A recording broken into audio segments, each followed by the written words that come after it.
Salute. How y'all doing? My name is DerrickCWilliams. Shout out and respect due to my newest subscribers, Koketso, Mohibitu, Rainy Zion, Gigi, and last but certainly not least, respect due to all Unstoppable crew members, Isabella Leba Unstoppable. Shout out and respect due to you, young lady.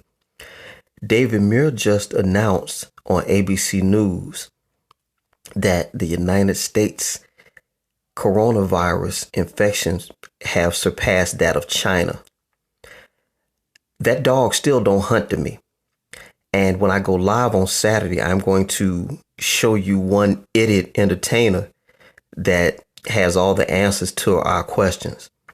The title of this presentation will be called Rashid Buttar, Folk Hero. And I'm just one man in the comment section on YouTube. Rashid Buttar is a noted naturopathic doctor based in the North Carolina area. And I first came to know him in this docu-series called The Truth About Cancer. He's saving lives. And if you look up on the left-hand side of this presentation, you will see that he's been on every major mainstream news outlet there is. The man knows his stuff.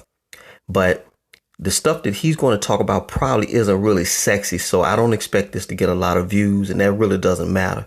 My purpose on YouTube is to simply pass along information that I get in the attempt that it may spur you to look into things for yourself.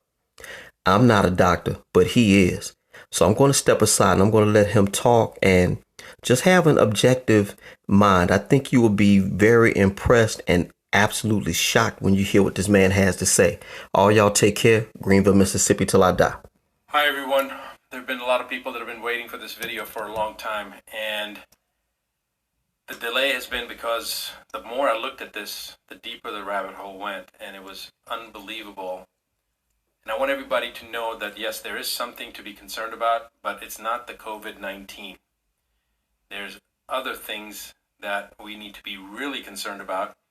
But I know that people are going to be see what's right in front of their face first and what's being shoved down their throats, and that's what they're being told. So let's talk a little bit about the basic facts. And this is going to be a relatively short video, and I need to go in and talk about three specific areas that I really want to focus in on. I'm saying it right now this way, but it may end up being just one long video that you're going to get, or you may end up getting a couple of different videos. But let's just cover the basics first that I want you to be aware of, that it's important that you guys are aware of this, all right? Here's the first site that I want to cover, and this is the Worldometer. The Worldometer is a site that basically talks about all the different statistics on a global scale. So here we see the world's population, 7.772. Based upon 2020 only, there are 31 million births this year so far. Today, there's been 358,000 births, pretty amazing. Deaths so far this year, 13 million deaths so far since January 1st, 2020.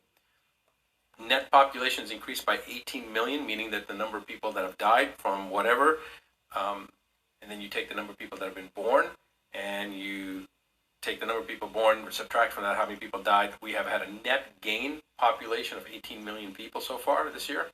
And they measure all sorts of different things: public health care, expenditure, society, media, environment, food, water, energy. Let's look at health.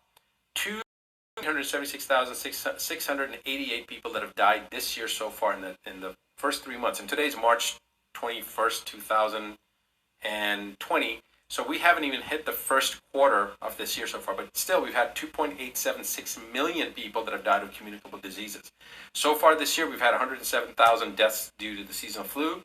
We've had 1.68 million deaths of children under the age of 5. We've had 9.4 million abortions so far this year. We've had 68,493 deaths of mothers. 68,493 deaths of mothers during the process of giving birth. HIV number of people infected over 41 million so far this year, and of those 372,519 that died from HIV. We've had over 1,819,000, almost 1,820,000 deaths from cancer alone so far this year. All right, and this is something that I've talked a lot about. Like, if you're worried about coronavirus, why aren't you worried about cancer? Because your incidence of getting cancer in at least North America is 1 out of 2 men and 1 out of 3 women will get cancer sometimes in their life. That's what the statistics are. So why are you worried about that COVID-19 issue when you should be more worried about the cancer? Because the chances of you getting cancer are a hell of a lot higher than of getting COVID-19. But again, people are freaking out about this. But I think that's based upon the hysteria that's been promoted by the government and by the powers that be. And of course, people are going to blame me for being irresponsible by saying that, I'm promoting and downplaying this serious issue. Nobody's saying that people haven't died from the coronavirus, okay? I'm saying, wait a second, let's look at the numbers. And wait, the numbers are, and then you can pass judgment. I'm not here to say do X or do Y. I'm here just to show you the facts and then let you determine. If you think it warrants the type of mass mobilization that they've done, the government's done, then fine, participate in it.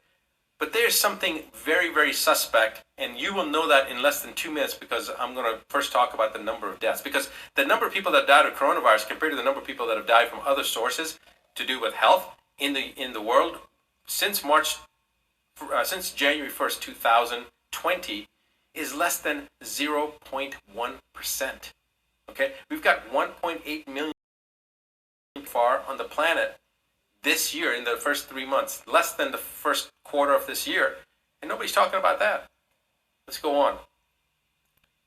1,107,000 deaths due to smoking so far this year. Over 500,000 deaths from alcohol, 554,000 deaths from alcohol. 237,633 suicides so far this year. All right, road traffic deaths, pedestrian motor vehicle accidents, 299,000 so far this year. Almost 300,000 people have died just in car wrecks, motor vehicle accidents this year. Now let's compare that to coronavirus. And the number of people that have died of coronavirus, 13,050, with 95,000 recovered. And those people that have recovered, important to note, were sick for less than 48 hours, than 24 hours. We'll talk about that and we'll show some footage on that. Now, why isn't the media talking about this? This is a self-limiting disease, but I want to show you something about the coronavirus that's very, very important. There's going to be a number of things we're going to discuss, but again, this hopefully puts it into perspective, okay? Now, if you really want to understand what a 0.1% is, because remember, that's 13 million people have died on the planet so far this year, and only 13,000 have been due to the coronavirus, okay? Here are the numbers again. 13 million deaths so far this year, of which 13,000 or 1/1,000th have been coronavirus related. Let's make sure my math is right. 13,000 would be 130, 1.3, yep, 13 million. So 1 out of 1,000 have died from coronavirus, and yet people are losing their gourd about this. Now, let's just talk about some of the basics, okay? So Green Med Info had a pretty good executive summary on this, so I'll just I found this amusing. The world is suffering from a massive delusion based on the belief that a test for RNA is a test for a deadly new virus, a virus that has emerged from wild bats in China, supported by the Western assumption that Chinese people will eat anything that moves. Now, I found that amusing, and that's basically, in a nutshell, exactly what has happened. Now, this is what I really want to talk about from the testing aspect. We're going to talk about the testing, we're going to talk about toxicity, we're going to talk about 5G, because that's been a big issue, and there is a real issue. We'll talk about the censorship and what's happened, and then we're going to go into this in a much more deeper component. And just so I can show you something real quick, I want you guys to all be aware of this. This is actually my outline, and those of you that know me know I'd never make an outline. So this is really the outline. I'm going to talk about the background, testing, nuances about the coronavirus. We're going to go into the coronavirus history. We're going to go into the 5G networks and the health implications of that, and then we're going to talk about what you can do. All right, so we're going to go through this, and I've got a lot of different references that I have gone through and gathered. But anyway, let's come back to the RNA virus issue for a second. Now, scientists are detecting null RNA in multiple patients with influenza or pneumonia-like conditions, and that the detection of this RNA, which is believed to be wrapped up in proteins to form an RNA virus, such as coronavirus, they're believed to be, that this is the equivalent of isolating the virus. Now, I want you to understand this. Nobody has ever seen the actual virus and isolated it. What they've done is they've taken the RNA components of it, certain components of the virus, and then tested for that, and they have made the extrapolation that this is what a person has. They have the virus. Now, I'm gonna talk about the testing and the false positives a little bit later, but let's just make sure that we understand this part. This is not the same thing. It is not, according to GreenMed Info, and they're absolutely right. It is not the same thing when you see the RNA as if it's the actual virus that you're seeing that's causing the problem. And one group of scientists was on enough to admit this. Okay, they were quoted in a study saying, we did not perform tests for detecting infectious virus in the blood. Despite this admission, early in the paper, they repeatedly referred out of 59 similar cases that they tested positive for this RNA, as 41 patients confirmed to be infected with that 2019 nCoV, which now is called COVID-19. Another paper silently, quietly admitted our study does not fulfill Koch's postulate. Now, who was Koch? Koch was a virologist, a bacteriologist that lived around the turn of the century in the 1800s, and he developed certain standards that are today considered to be the gold standard before you can make any type of a claim, validity-wise from a study standpoint, etc. Now, Koch's postulate states a number of different things, but these are the points that these studies did not fulfill Koch's postulates. First, you have to first purify the pathogen. In other words, you have to actually make sure it's that pathogen or whatever, whether it's bacteria, virus, in this case a virus, that it's actually the virus that's causing the particular illness that's being described. That's the first portion.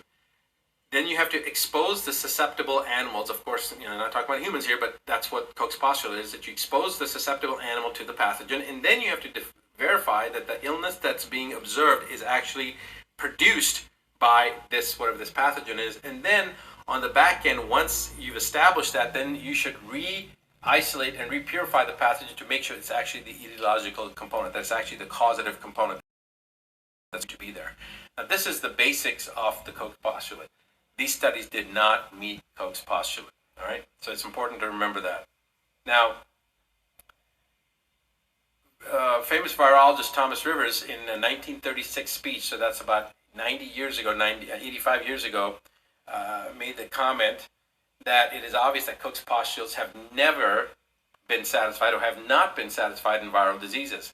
Now, that was a long time ago, but what's interesting is that it's still basically the same issue right now. Again, none of the papers referenced in this article have, in the GreenMeds, are been able to successfully purify the virus, isolate. So that's the first thing I want to let you guys know.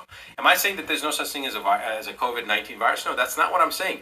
And yes, there are people that have died from it, but I'm going to talk about some of the things. There's such a thing as a placebo. Everybody knows it, but there's also such a thing as a nocebo, which is basically the opposite of a placebo. If you think something's going to cause a problem, it's going to cause a problem. And I want you to go back and think about this for a second. The countries that have been hardest hit are Italy and Iran. And I'm going to explain why Italy and Iran, because a lot of people say it doesn't make any sense. I'm going to show you the reason why Italy and Iran here in a moment. But Italy has already reported 99% of the people, over 99% of the people that have died from the coronavirus in Italy had other serious medical conditions. Okay, so it wasn't the coronavirus that killed them. And remember, nobody's reporting all the thousands and thousands of recoveries. And the vast majority of the people have recovered, okay? Again, you go back to the Worldometer and you look at the coronavirus. And again, Newsweek was honest enough to report it, but the rest of the media is not reporting it. 95,000 people recovered. And most of these people recovered within 24 hours. Very few lasted 48 hours. Most people were back to their fighting strength within 72 hours. Okay, so again, nocebo, what is nocebo? If you think it's going to happen and you create that thought and process, then you make it happen. So placebo is thinking that something's going to help you, even though it has no actual components that are going to make you better, but you think it's going to make you better and it gets better. And so people do that and say, that's not because it's only placebo. Well, why? I don't care what got the person better, because if it's placebo, if they believe that they could get better and they got better, then we should be harnessing that power. We shouldn't be ridiculing it and minimizing it. We should be embracing it and promoting it and learning how to harness the power of placebo so we can help more people. Well, nocebo is the opposite. Nocebo is if you think it's going to cause a problem and your mind starts thinking, oh my God, it's a medical student syndrome, okay? Because when you're in medical school, medical students start thinking everything that they're learning about that they've got that disease. It's the same thing. And it happens. It's nocebo. It's the opposite. So many of these people that could have died could have been nocebo. And I'm not saying people haven't died. There's some people that have had serious issues. and I've even had some friends of mine tell me, oh, well, these people were young, athletic, and healthy, and they're in the ICU. Well, remember, just because somebody's young and athletic doesn't mean that they're healthy. This happens all the time. You have marathon runners that drop dead right after a marathon or right before a marathon or during a marathon, and drop dead. Well, they have very high lactate dehydrogenase levels. I don't know what their toxicity levels were, et cetera, et cetera. There's a biological individuality. There's a genetic uniqueness component here. But usually, most pathology comes from a combination of one of two things. One, nutrient deficiency. Two, increased level of toxicity. So keep that in the back of your mind. Okay, let's move on.